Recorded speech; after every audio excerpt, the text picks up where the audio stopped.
Hi everybody, Tammy here. Welcome to my channel, and I have this cute little Blythe doll. She is a custom Blythe doll. I believe the customizer who did her was Kaleidoscope, and I have done some re-customizing on her. I'll tell you a little bit about that as I switch the camera around and put a different outfit on her. So we'll do a little dolly dress up, and I'll tell you a little bit more about this really cute customized Blythe doll that's part of my doll collection. All right, here's a closer look at this little Kaleidoscope customized doll. And I got her about 7 years ago.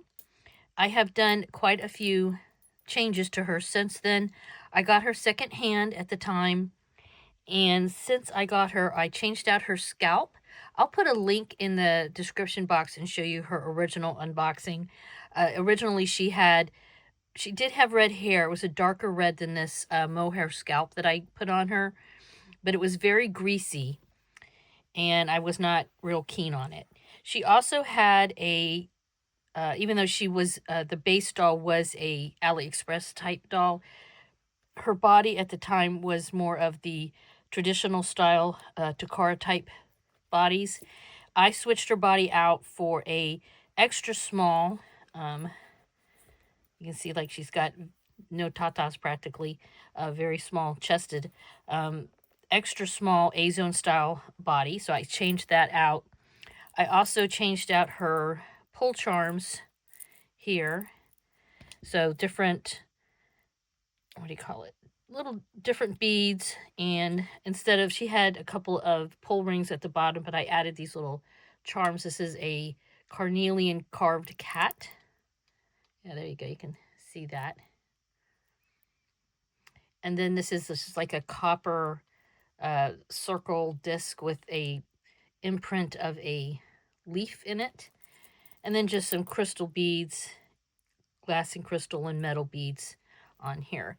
She came with these little earrings, and you can see I've had trouble getting her closed all the way. And some of that could be the scalp. That's one of the things, you know, when you switch out the scalps, sometimes the scalps don't fit perfectly. That's my experience. But the back of her plate, there's nothing on there. There's no signature, and it wasn't even matte finished. All right, so, but the front of her face, you can see she's had some carving done and a light face up. Really nice, though. There's a lot of detail in here. There's some little bit of, what do you call it, eyelashes right down there, if you can see that. If I actually show it in the camera, it might be easier, Tammy. And she's got a little beauty mark there and this little tiny little cute little mouth.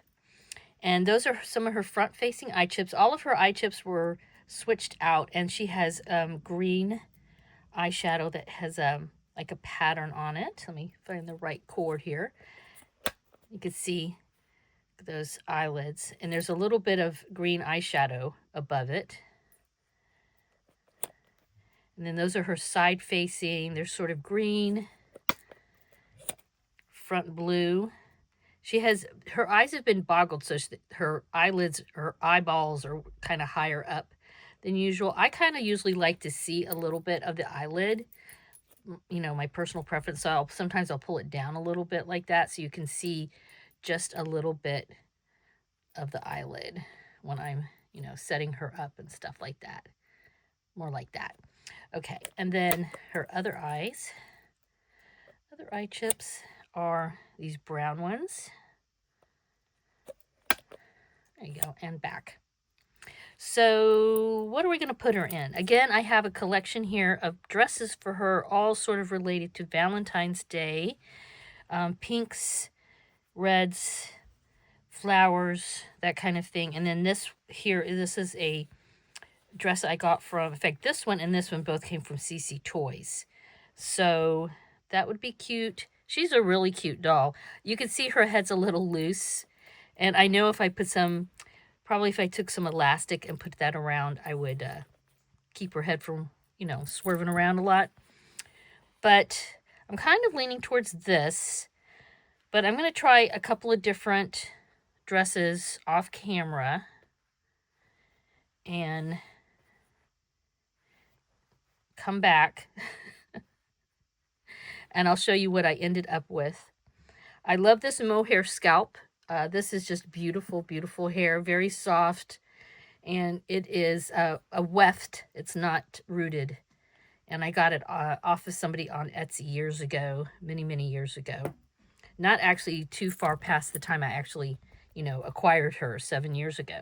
I'm not sure which dress she's going to be wearing when she comes back, so hold on for a few minutes and we'll see what I come up with. Okay, here's the big reveal. I went with this dress.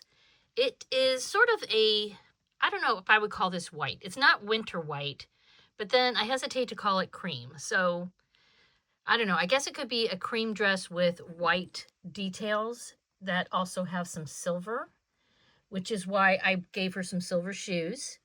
These shoes are Creatable World shoes that I had. And I don't think I'm going to put anything in her hair. Typically, I always have her hair pulled back because you can see it's the way it's set up. It's not rooted, but like I said, it's weft. She doesn't have much of a forehead, so a lot of times I pull her hair back. But I kind of like it sort of around her face. I think it just, I don't know. I like this look with her, and I switched out her eyes over to the brown eyes and just pulled down the cord a little bit so you can see some of the green of her eyelid. And I think she looks super duper cute.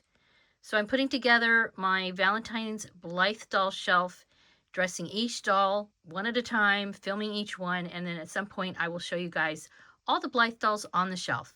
Let me know your thoughts about this doll. As usual, please give this a thumbs up, subscribe if you haven't already. Have a wonderful dolly day. Bye-bye.